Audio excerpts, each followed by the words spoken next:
નમસ્તે વિદ્યાર્થી મિત્રો, આજના ગણિત વિષયના વિડિયો લેક્ચરમાં ફરીથી હું આપનું હાર્દિક સ્વાગત કરું છું। આપણે અગાઉ સંભાવના ચેપ્ટર ભણી ગયા, ત્યારબાદ ગણિતમાં ત્રીજું ચેપ્ટર છે યામ ભૂમિતિ, કોઓર્ડિનેટ જીઓમેટ્રી। તો યામ ભૂમિતિ વિશે આપણે થોડીક માહિતી આજે મેળવશું। યામ ભૂમિતિ એટલે શું, એનો ઉપયોગ શું? તો કે સમતલમાં કોઈ સંખ્યા, કોઈ વસ્તુ, કોઈ બિંદુ આવેલું હોય તો એને ચોક્કસ રીતે દર્શાવવા માટે ઉપયોગ થાય છે। તમે અગાઉના ધોરણમાં સંખ્યા રેખા ભણી ગયા છો કે રેખા ઉપર મધ્યમાં 0 આવે, 0ની જમણી બાજુ બધી ધન સંખ્યાઓ આવે અને ડાબી બાજુ બધી ઋણ સંખ્યાઓ આવે, અને એના ઉપર તમે સંખ્યાનું નિરૂપણ કરતા પણ શીખી ગયા છે।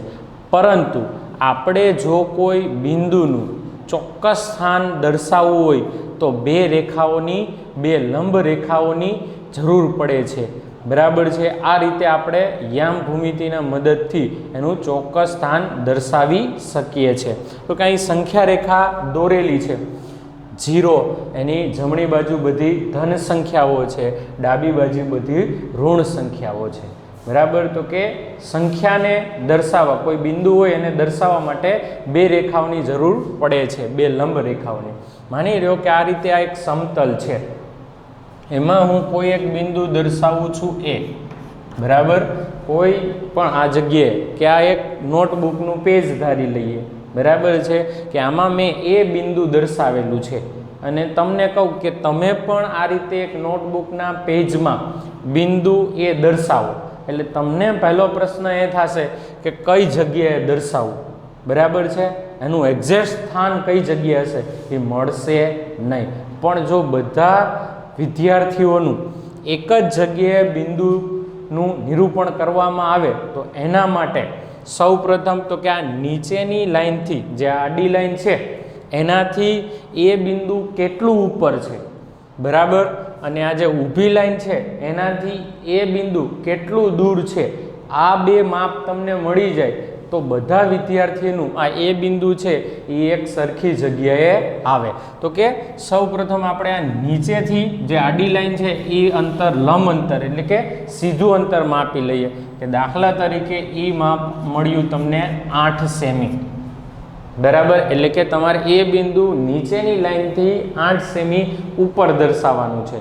હવે એ જ રીતે આડી જે ઊભી લાઈન છે એનાથી કેટલું દૂર છે, તો કે માની લ્યો જે ઊભી લાઈન છે એનાથી 2 સેમી દૂર છે, બરાબર। તો હવે આ એ બિંદુનું આપણને ચોક્કસ સ્થાન મળી ગયું, બરાબર, કે નીચેથી 8 સેમી અને બાજુમાંથી કેટલું દૂર છે 2 સેમી। તો આ રીતે તમે કોઈ પણ બિંદુનું નિરૂપણ કરી શકો ચોક્કસ રીતે, બરાબર। ચોક્કસ રીતે નિરૂપણ એટલે કે દર્શાવવા માટે, સ્થાન નક્કી કરવા માટે તમારે બે સંખ્યાઓની જરૂર પડે। અત્યાર સુધી આપણે ફક્ત સંખ્યા રેખા ઉપર જ જોયા, તો કે આ બે બિંદુઓ, બે સંખ્યાની મદદથી બિંદુનું નિરૂપણ કઈ રીતે કરી શકાય તે આપણે જોઈએ, બરાબર।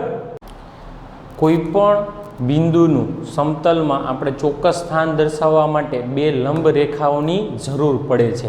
જે રીતે તમે સંખ્યા રેખા એક આડી રેખા દોરતા હતા, આમાં તમારે બે રેખાઓની જરૂર પડે, એક ઊભી રેખા અને એક આડી રેખા, બંને સંખ્યાઓ। હવે તમને ખબર છે કે 0ની જમણી બાજુ ધન સંખ્યા અને ડાબી બાજુ ઋણ સંખ્યા, તો અહીં તમે જોઈ શકો છો એક આડી રેખા દોરેલી છે, અહીંયા 0, એની ડાબી બાજુ ઋણ સંખ્યાઓ અને જમણી બાજુ ધન સંખ્યાઓ। એ જ રીતે બીજી સંખ્યા રેખા લીધી છે, જે ઊભી છે, લંબ છે, બરાબર, લંબ એટલે કે બંને રેખા જ્યાં છેદે ભેગી થાય છે, બરાબર, એને 90 અંશનો ખૂણો બનાવે છે। એમાં પણ તમે ઉપરની તરફ જુઓ તો ધન સંખ્યા અને નીચેની તરફ જુઓ તો ઋણ સંખ્યા। તો કે આ રીતે તમે બે લંબ રેખાઓની મદદથી કોઈ પણ બિંદુ કે વસ્તુનું ચોક્કસ સ્થાન નક્કી કરી શકો છો।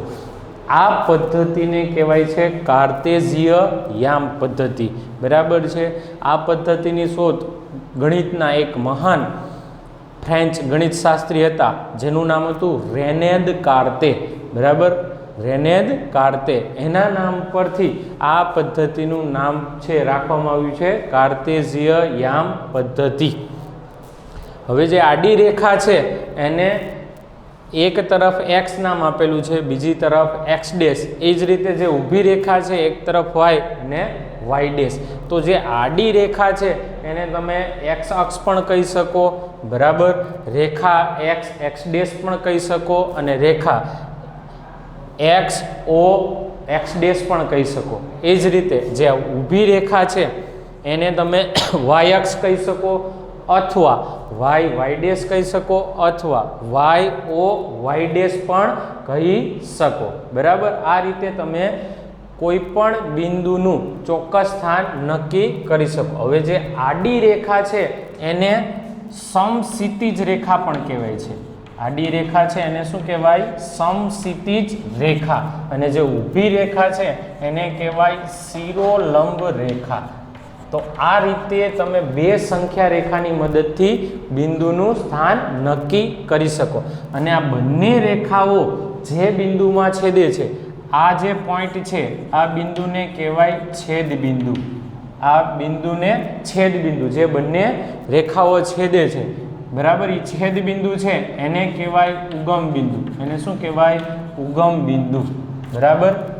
હવે આ 0 થી લઈને આ x તરફનો આપણે ભાગ લ્યો, બરાબર, તો એમાં બધી ધન સંખ્યા આવેલી છે, એટલે આને ધન x અક્ષ કહી શકાય. શું કહી શકાય? ધન x અક્ષ, બરાબર. 0 થી તમે ડાબી બાજુ લ્યો તો આ બધી સંખ્યાઓ માઇનસ છે, તો એને તમે ઋણ x અક્ષ કહી શકો. શું કહી શકાય? ઋણ x અક્ષ. એ જ રીતે આ y અક્ષની ઉપરનો ભાગ લ્યો તો આમાં પણ ધન સંખ્યા છે, તો આને કહેવાય ધન yx. અને નીચેનો જે ભાગ છે એને કહેવાય ઋણ y અક્ષ. તો આ રીતે તમે બે સંખ્યાની મદદથી કોઈ પણ બિંદુનું ચોક્કસ સ્થાન દર્શાવી શકો, બરાબર. તમારે બે સંખ્યા રેખા લેવાની, એક આડી સંખ્યા રેખા અને એક ઊભી સંખ્યા રેખા. બંને રેખા જ્યાં છેદે એટલે કે છેદ બિંદુ એને કહેવાય ઉગમ બિંદુ, બરાબર. અને બંને છેદશે ત્યાં 90 અંશનો ખૂણો બને છે. એટલે ખાસ યાદ રાખજો, આડી રેખા x અક્ષ, રેખા x ડેશ, રેખા x o y, અથવા સમક્ષિતિજ રેખા એટલે કઈ થશે? x અક્ષ, બરાબર. એ જ રીતે ઊભી રેખા y અક્ષ, રેખા y ડેશ, રેખા y o y ડેશ, અને શિરોલંબ રેખા એટલે એ થશે y અક્ષ. ખાસ યાદ રાખજો કે ઉપરની તરફ બધી સંખ્યા ધન આવશે અને નીચેની તરફ ઋણ સંખ્યા આવશે. ક્લિયર થયું? બરાબર. આ પદ્ધતિ છે કાર્ટેઝીય યામ પદ્ધતિ. હવે આના પર આપણે બિંદુ કઈ રીતે દર્શાવવું, બરાબર છે. કોઈ બિંદુ આવેલું હોય, કેટલા ભાગ પડે છે, બરાબર છે, એ જોઈએ. કાર્ટેઝીય યામ પદ્ધતિમાં આપણે બે રેખા દોરીએ, એક આડી રેખા અને એક ઊભી રેખા. આડી રેખા એટલે કે x અક્ષ અને ઊભી રેખા એટલે કે y અક્ષ. તો આ રીતે તમે બે રેખા દોરો તો આ જે સમતલ છે, આ બોર્ડ છે, એના 4 ભાગમાં વિભાજન થાય, બરાબર. તો એના જે કંઈ નંબર આપેલા છે, ક્રમ આપેલા છે, એ ઘડિયાળના કાંટાની વિરુદ્ધ દિશામાં છે, એન્ટી ક્લોકવાઇઝ છે. તો આ છે એ પ્રથમ ચરણ, આ દ્વિતીય. હવે આ જે ભાગ પડે છે એને કહેવાય ચરણ. શું કહેવાય છે? ચરણ. ભાગ જે પડે એને કહેવાય ચરણ. એટલે આ પ્રથમ ચરણ છે, આ દ્વિતીય ચરણ છે, આ તૃતીય ચરણ અને આ ચતુર્થ ચરણ છે. હવે માની લ્યો કે આપણે કોઈ બિંદુ એક અહીં દર્શાવીએ છીએ, કોઈ બિંદુ આપણે અહીં એ દર્શાવી દીધું છે, બરાબર. હવે આ એ બિંદુનું આપણે ચોક્કસ સ્થાન નક્કી કરવું હોય, બરાબર છે, તો કઈ રીતે નક્કી થાય? તો કે સૌ પ્રથમ તમારે બે બિંદુનું, જે રીતે મેં કીધું તો કે x ઉપરથી, તો કે x ઉપરથી આ બે જે ક્રમ છે એના ઉપર છે, અને y ઉપરથી તો કે 1, બરાબર. આ રીતે એ બિંદુનું સ્થાન નક્કી થાય, બરાબર. આપણે અગાઉ જોઈ ગયા કે કોઈ પણ બિંદુનું સ્થાન નક્કી કરવું હોય તો બે સંખ્યાની જરૂર પડે. હંમેશા સૌપ્રથમ x ઉપરની સંખ્યા લખવામાં આવે છે અને ત્યારબાદ y ઉપરની સંખ્યા આ લખવામાં આવે છે. તો x ઉપરથી આ 2 ની સંખ્યા અને y ઉપરથી આ 1 ની સંખ્યા આ રીતે કાઉન્સ કરીને લખવામાં આવે છે. આ જે 2 લખેલા છે એને એક્સયામ કહેવાય અને 1 લખેલા છે એને કહેવાય વાયયામ. શું કહેવાય? એક્સયામ અને વાયયામ. એક્સયામ કહેવાય અને વાયયામ કહેવાય. બરાબર. તો કે આ એ બિંદુ છે એનો એક્સયામ થશે 2. કેટલો થશે? 2 અને વાયયામ થશે 1. બરાબર. એક્સયામને કોટી પણ કહેવાય છે અને વાયયામને ભુજ પણ કહેવાય છે. હવે જો એક્સયામ અને વાયયામ ખરેખર છે શું? તો કે એક્સયામ તમારે મેળવવો હોય તો કઈ રીતે મળે? તો કે તમારું જે બિંદુ આપેલું છે એનું આ વાય અક્ષથી લંબ અંતર કેટલું છે એ એનો એક્સયામ થાય. જો હવે આ એ બિંદુ છે, આ વાય અક્ષથી તમે જુઓ, બરાબર, અહીંથી તમે વાય અક્ષથી ચેક કરો તો આ 1 સેમી અને આ 2 સેમી, એટલે આ વાય અક્ષથી કેટલું દૂર છે? 2 સેમી. એનો અર્થ એવો થયો કે આ બિંદુનો એક્સયામ કેટલો થશે? 2. હવે વાયયામ કઈ રીતે મળે? તો કે એક્સ અક્ષથી એ બિંદુ કેટલું દૂર છે તો એ એનો વાયયામ થાય. હવે આ એક્સ અક્ષ છે એનાથી તમે આમ જુઓ તો આ કેટલું દૂર છે? 1 સેમી દૂર છે. કેટલું છે? 1 સેમી. બરાબર છે. તો એનો વાયયામ થાય 1. યાદ રહી ગયું કે કોઈ પણ બિંદુ તમને આપેલું હોય એનો એક્સયામ તમારે મેળવવો હોય તો વાય અક્ષથી કેટલું દૂર છે, કેટલું અંતર છે એ એનો એક્સયામ, અને વાયયામ મેળવવું હોય તો એક્સ અક્ષથી એ બિંદુ કેટલું દૂર છે એ એનો વાયયામ થાય. બરાબર. હવે પહેલા ચરણમાં આપણે આ બિંદુ લીધું છે એટલે એ બંને જે યામ છે, બરાબર, એક્સયામ અને વાયયામ બંનેનો જવાબ પ્લસ આવ્યો. પણ માની લ્યો કે આપણે દ્વિતીય ચરણમાં કોઈ બિંદુ લઈએ છીએ. દ્વિતીય ચરણમાં આપણે કોઈ બિંદુ લઈએ છીએ એને નામ આપી દઈએ બી. બરાબર. હવે તમે જુઓ કે સૌપ્રથમ આ બિંદુનું આપણે સ્થાન લખવું હોય તો પહેલા એક્સયામ લખવો પડે. એક્સયામ કઈ રીતે મળે? તો કે વાયથી કેટલો દૂર છે. બરાબર. તો વાયથી આપણે આમ ચેક કરતા જાય, આ વાય છે, બરાબર. અહીંથી આપણે ચેક કરીએ તો આ કેટલો દૂર છે? 1 સેમી. એટલે કે ડાબી બાજુ છે એટલે -1 થશે. બરાબર. હવે એ જ રીતે x થી કેટલો દૂર છે? તો કે 1 સેમી. એટલે x થી કેટલો દૂર છે? 1 સેમી. એટલે બી બિંદુના યામ કયા થશે? -1 1. બરાબર છે. દ્વિતીય ચરણમાં જો કોઈ બિંદુ આવેલું હોય તો એનો એક્સયામ હંમેશા માઇનસ હોય અને વાયયામ હંમેશા કેવો હશે? પ્લસ હશે. એ જ રીતે જો કોઈ બિંદુ તૃતીય ચરણમાં હોય તો એના બંને યામ છે, એક્સ અને વાય, બંને યામ માઇનસ આવશે. કારણ કે એક્સ અક્ષથી તમે જોશો અને વાય અક્ષથી જોશો તો તમને બંને સંખ્યા કેવી મળશે? માઇનસ. એ જ રીતે ચતુર્થ ચરણની વાત કરીએ તો કે એમાં તમારો એક્સયામ પ્લસ હશે અને વાયયામ કેવો હશે? માઇનસ હશે. કોઈ પણ બિંદુનું સ્થાન દર્શાવતી વખતે સૌપ્રથમ યાદ રાખજો કે પહેલાં એક્સયામ લખવામાં આવે અને ત્યારબાદ અલ્પવિરામ કરીને વાયયામ લખવામાં આવે છે. હવે દાખલા તરીકે તમને આ રીતે કોઈ એક બિંદુ આપી દીધું છે કે -4 -5. બરાબર છે. તો કે આ બિંદુ કયા ચરણમાં આવશે? તો તમને ફક્ત એની નિશાની પરથી જ ખબર પડી જશે કે આ કયા ચરણમાં આવશે. એક્સયામ માઇનસ છે અને વાયયામ પણ માઇનસ છે. બરાબર. બંને માઇનસ છે એટલે એ બિંદુ કયા ચરણમાં આવશે? તૃતીય ચરણમાં. બરાબર. જો બંને પ્લસ હોય તો પ્રથમ ચરણમાં આવશે. ક્લિયર? એટલે જો બંને યામની નિશાની સરખી હોય તો કાં તો પહેલા ચરણમાં આવશે કાં તો ત્રીજા ચરણમાં આવશે. અલગ અલગ હોય તો દ્વિતીય અથવા ચતુર્થમાં આવી શકે. બરાબર. જો એક્સ પ્લસ હોય અને વાય માઇનસ હોય તો એ આવશે ચતુર્થ ચરણમાં, એક્સયામ પ્લસ અને વાયયામ માઇનસ. તો આ રીતે તમે બિંદુનું સ્થાન દર્શાવી શકો. હવે આ પહેલા ચરણની વાત કરીએ તો કે આ પ્રથમ ચરણ છે. બરાબર. આ આપણે ભાગ લઈએ તો અહીં ખૂણો બને છે XOY. બરાબર છે. તો કે આ XOY થી જે ભાગ તૈયાર થાય છે એને શું કહેવાય? પ્રથમ ચરણ. એટલે કે પ્રથમ ચરણમાં બંને યામ પ્લસ હોય અને એ કયો ભાગ થાય? XOY નો અંદરનો ભાગ. બરાબર. XOY અથવા તેને એમ પણ કહી શકો YOX નો અંદરનો ભાગ. એટલે શું થાય? પ્રથમ ચરણ. બરાબર. દ્વિતીય ચરણની વાત કરીએ તો કે દ્વિતીય ચરણ કઈ રીતે બને છે? તો કે X'OY એટલે આ શું થયું? દ્વિતીય ચરણ અથવા YOX ડેશ એનો તમે આ જે ખૂણો બન્યો એનો અંદરનો ભાગ લ્યો એટલે શું થાય? દ્વિતીય ચરણ. એ જ રીતે તૃતીય ચરણની વાત કરીએ. X ડેશ O Y ડેશનો અંદરનો ભાગ લ્યો, આ ખૂણો બની ગયું છે, એનો અંદરનો ભાગ એ શું થાય? તૃતીય ચરણ. અથવા તમે એમ પણ કહી શકો Y ડેશ O X ડેશનો અંદરનો ભાગ. ચતુર્થ ચરણની વાત કરીએ. X O Y ડેશ નો અંદરનો ભાગ અથવા Y ડેશ O X નો અંદરનો ભાગ. બરાબર, એટલે શું થાય? ચતુર્થ ચરણ. યાદ રાખજો કે પ્રથમ ચરણ એટલે AX O Y ડેશનો અંદરનો ભાગ બંને યામ કેવા આવશે? પ્લસ આવશે. બરાબર, પહેલાં હંમેશા X યામ લખવામાં આવે અને પછી Y યામ. X યામ કઈ રીતે મળે? તો કે એ બિંદુ Y થી કેટલું દૂર છે. બરાબર, અને Y યામ કઈ રીતે મળે? તો કે X થી બિંદુ કેટલું દૂર છે. બરાબર, યામ લખતી વખતે કાઉન્સની અંદર બંને અલ્પવિરામ કરીને લખવામાં આવે છે. હવે આપણે અલગ અલગ બિંદુઓ કઈ રીતે દર્શાવવા, એના યામ કઈ રીતે નક્કી કરવા એ જોઈએ. કે માની લ્યો કે કોઈ બિંદુ છે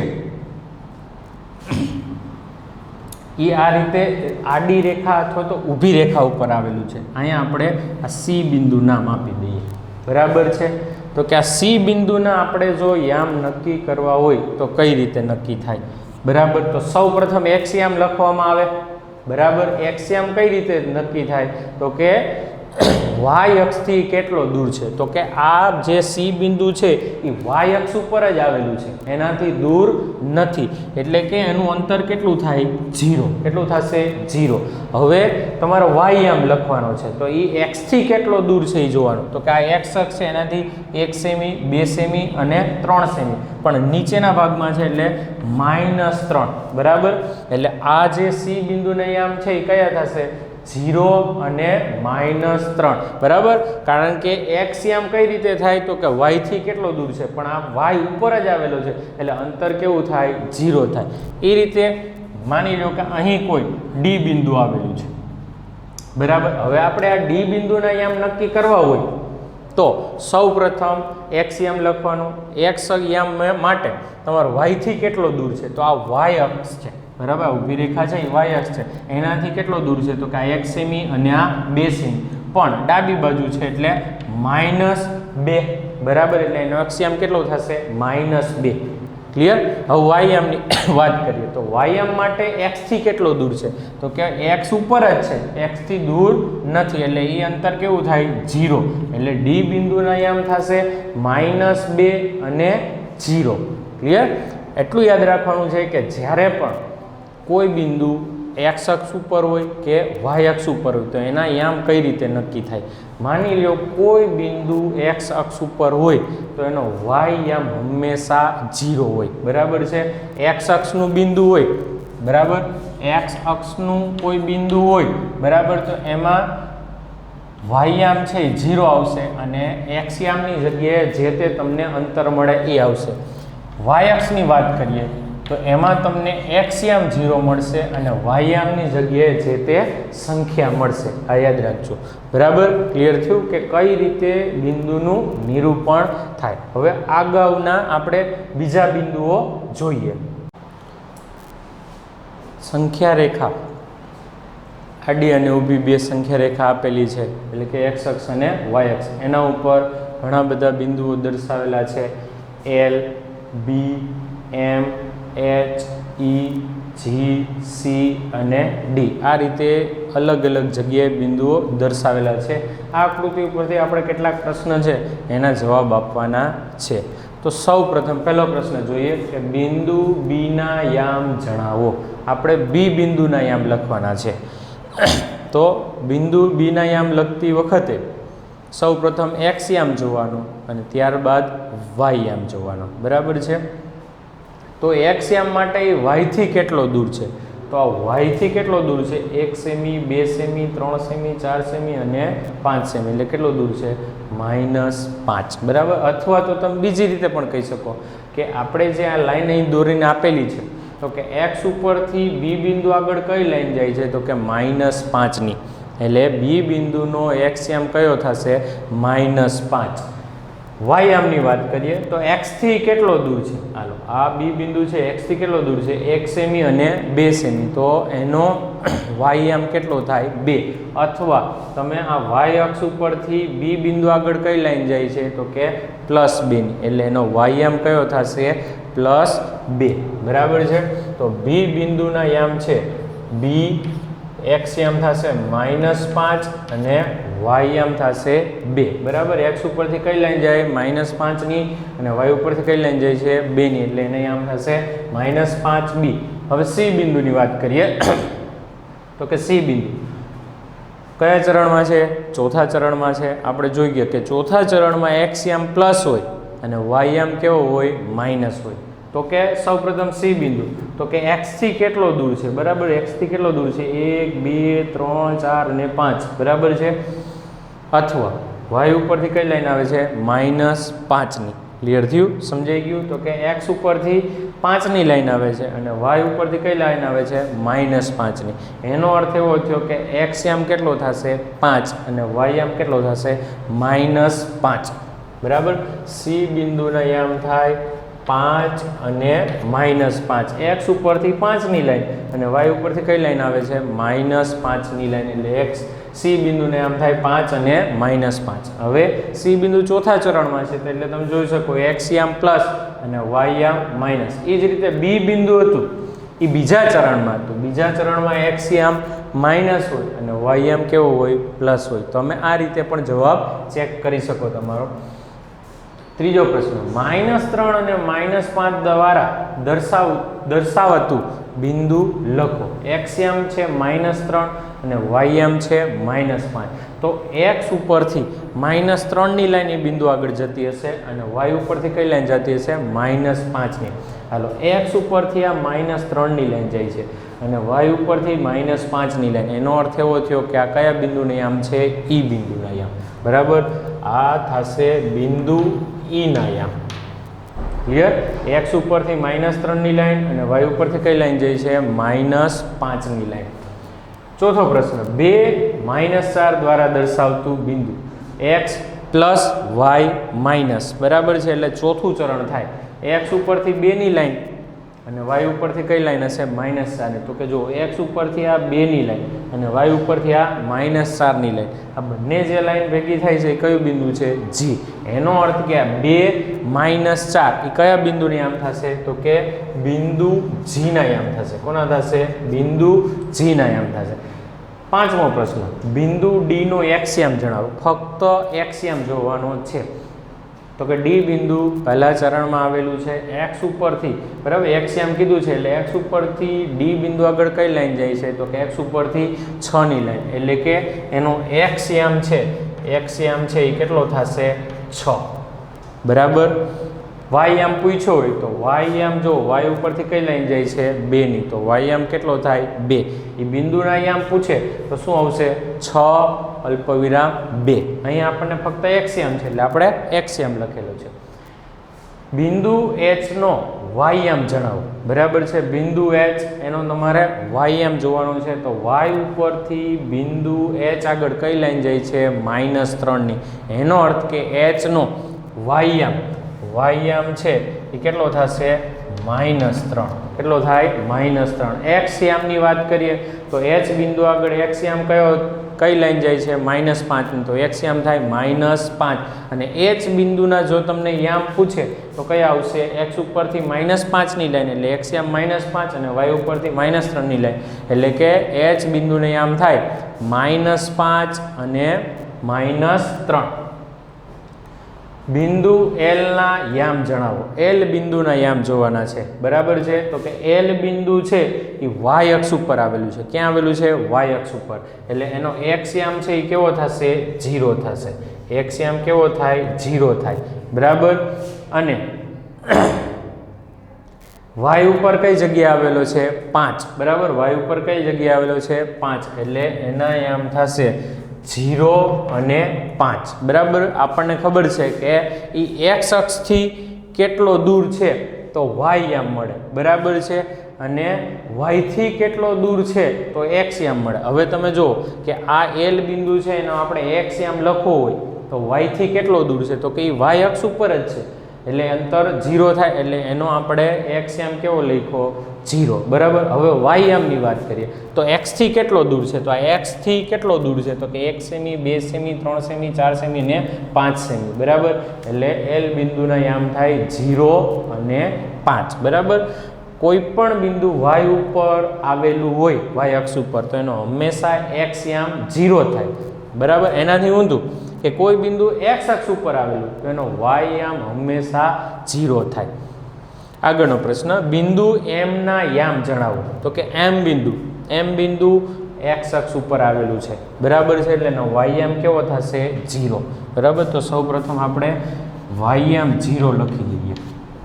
હવે એક્સ યામની વાત કરીએ તો કે એક્સ માટે આપણે શું યાદ રાખવાનું છે વાય અક્ષથી કેટલો દૂર છે તો વાય અક્ષથી એમ બિંદુ કેટલું દૂર છે તો કે -1 -2 અને -3 એટલે એનો અર્થ એવો થયો એક્સ યામ કેટલો થશે -3 અને એક્સથી કેટલો દૂર છે તો કે ના એક્સ અક્ષ ઉપર જ આવેલો છે એટલે એનો વાય યામ કેવો થાય 0 ક્લિયર. એટલે કે એક્સ અક્ષ ઉપર આવેલું હોય કોઈ બિંદુ તો એનો વાય યામ હંમેશા કેવો હોય 0 હોય અને કોઈ બિંદુ જો વાય અક્ષ ઉપર આવેલું હોય તો એને એક્સ યામ કેટલો હોય 0 હોય. તો આ રીતે તમારે બિંદુનું નિરૂપણ તમે દર્શાવી શકો. કોઈ પણ બિંદુ તમને આપી દીધા હોય યામ આપેલા હોય તો પહેલાં એક્સ ઉપરથી જોવાનું અને પછી વાય ઉપરથી. ચાલો વિદ્યાર્થીઓ કે આગળનો પ્રશ્ન જોઈએ કયા ચરણમાં અથવા કયા અક્ષ પર બિંદુઓ આવેલા છે અને તમારા જવાબની ચકાસણી બિંદુઓને યામ સમતલમાં દર્શાવીને કરો બરાબર છે. આપણને 5 બિંદુઓ આપી દીધા છે. આ 5 બિંદુઓને આપણે આ યામ સમતલમાં દર્શાવવાના છે. એનું સ્થાન કઈ જગ્યાએ આવે એ દર્શાવવાનું છે અને જવાબની ચકાસણી કરવાની છે બરાબર. આપણને ખબર છે જો કોઈ બિંદુ પહેલા ચરણમાં હોય તો એના બંને યામ કેવા હોય પ્લસ હોય. એક્સ યામ પણ પ્લસ હોય અને વાય યામ પણ પ્લસ હોય. બીજા ચરણમાં હોય તો એક્સ માઇનસ હોય અને વાય પ્લસ હોય. ત્રીજા ચરણમાં બંને માઇનસ હોય. ચોથા ચરણમાં એક્સ પ્લસ અને વાય માઇનસ. હવે પહેલું બિંદુ જોઈએ -2 4 પહેલું બિંદુ છે -2 4 બરાબર. તો એક્સ યામ -2 છે અને વાય યામ 4 છે. તો કે આ બિંદુ દર્શાવવું હોય તો કે એક્સ ઉપરથી -2 ની લાઈન અને વાય ઉપરથી 4 ની લાઈન બરાબર છે. તો આપણે આ જોઈએ એક્સ ઉપરથી આ 2 ની લાઈન બરાબર. એક્સ ઉપરથી -2 ની લાઈન અને વાય ઉપરથી કઈ લાઈન જાય 4 ની લાઈન બરાબર છે. તો અહીં તમારું આજે આપણે નામ આપી દઈએ પહેલું બિંદુ એ -2 4 બરાબર છે. હવે તમે જુઓ કે એક્સ યામ માઇનસ છે અને વાય યામ કેવો છે પ્લસ એટલે આ બિંદુ કયા ચરણમાં આવે બીજા ચરણમાં. ક્લિયર. બીજું બિંદુ જોઈએ 3 -1 એક્સ પ્લસ અને વાય માઇનસ એટલે કયું ચરણ આવશે ચોથું ચરણ બરાબર. હવે એક્સ ઉપરથી કઈ લાઈન જશે 3 ની લાઈન અને વાય ઉપરથી કઈ લાઈન જાય -1 ની. તો કે આ એક્સ ઉપરથી આ તમારી 3 ની લાઈન વાય ઉપરથી -1 ની લાઈન વાય ઉપરથી -1 ની લાઈન આ બંને જ્યાં લાઈન છેદે છે ભેગી થાય છે એ બિંદુ કયું થશે 3 -1 એક્સ ઉપરથી 3 ની લાઈન અને વાય ઉપરથી -1 ની લાઈન. તમે જોઈ શકો કે આ બિંદુ ચોથા ચરણમાં છે. -1 0 એના પછી છે -1 0. હવે વાય 0 છે એટલે એ કયા અક્ષ ઉપર આવે એક્સ અક્ષ ઉપર બરાબર છે. વાય 0 છે એટલે કયા અક્ષ ઉપર આવે એક્સ ઉપર. કઈ જગ્યાએ તો કે -1 છે ત્યાં. તો આ એક્સ અક્ષ ઉપર આ -1 છે બરાબર છે. એને આપણે સી નામ આપી દઈએ તો આ કયું બિંદુ થશે -1 0 બરાબર છે. તો એ વાયથી કેટલો દૂર છે 1 અને એક્સથી દૂર નથી એટલે વાયથી -1 દૂર છે એટલે એનો એક્સ યામ થયો -1 અને એક્સથી દૂર નથી એટલે વાય યામ થાય 0. એનો અર્થ કે આ જે બિંદુ છે એ એક્સ અક્ષ ઉપર આવેલું છે. ક્યાં આવેલું છે એક્સ અક્ષ ઉપર. આ બિંદુ છે -2 4 બરાબર. એ ક્યાં હતું દ્વિતીય ચરણમાં. કઈ જગ્યાએ હતું દ્વિતીય ચરણમાં. આ 3 -1 ચતુર્થ ચરણ આ એક્સ અક્ષ ઉપર આવેલું છે અથવા તો તમે એમ પણ કહી શકો ઋણ એક્સ અક્ષ ઉપર આવેલું છે. ક્યાં આવેલું છે ઋણ એક્સ બરાબર છે. 0 ની ડાબી બાજુ બધી ઋણ સંખ્યા હોય. એના પછીનું બિંદુ લઈએ 1 2 એક્સ યામ છે 1 અને વાયયામ છે 2, બંને પ્લસ છે એટલે પહેલું ચરણ આવશે તો કે x ઉપરથી 1ની લાઈન જતી હશે અને y ઉપરથી 2ની લાઈન, તો કે x ઉપરથી આ 1ની લાઈન અને y ઉપરથી આ 2ની લાઈન, બરાબર છે. આ બંને લાઈન જ્યાં ભેગી થાય ત્યાં આપણું બિંદુ હશે 1 અને 2, બરાબર. હવે તમે જોઈ શકો છો એ કયા ચરણમાં છે? પ્રથમ ચરણમાં, બરાબર. બંને અહીંયા પ્લસ છે એટલે પ્રથમ ચરણમાં છે. -3 -5, -3 -5, બરાબર. બંને માઇનસ છે એટલે તૃતીય ચરણમાં આવશે. x ઉપરથી -3 અને y ઉપરથી -5. હાલો, x ઉપર આ x અક્ષ છે એના ઉપરથી આ તમારે -3ની લાઈન, બરાબર છે. y ઉપરથી -5ની લાઈન, આ બંને જ્યાં છેદે છે, બરાબર, બંને જ્યાં છેદે છે આ તમારું બિંદુ એને આપણે E નામ આપી દઈએ તો આ થશે -3 -5, બરાબર. તો તમારે બિંદુના યામ આપેલા હોય તો પહેલાં જે x યામ હોય એ x અક્ષ ઉપરથી લાઈન લેવાની પહેલી અને બીજી y ઉપરથી, બંને લાઈન જ્યાં છેદે ત્યાં તમે બિંદુ દર્શાવી શકો. તો કે આ બંને માઇનસ છે એટલે આ તમારે તૃતીય ચરણમાં આવશે. કયા ચરણમાં આવશે? તૃતીય ચરણમાં. તો આ રીતે તમે કોઈ પણ બિંદુ કે વસ્તુનું યામ સમતલમાં કાર્તેજીય યામ પદ્ધતિ મુજબ દર્શાવી શકો છો.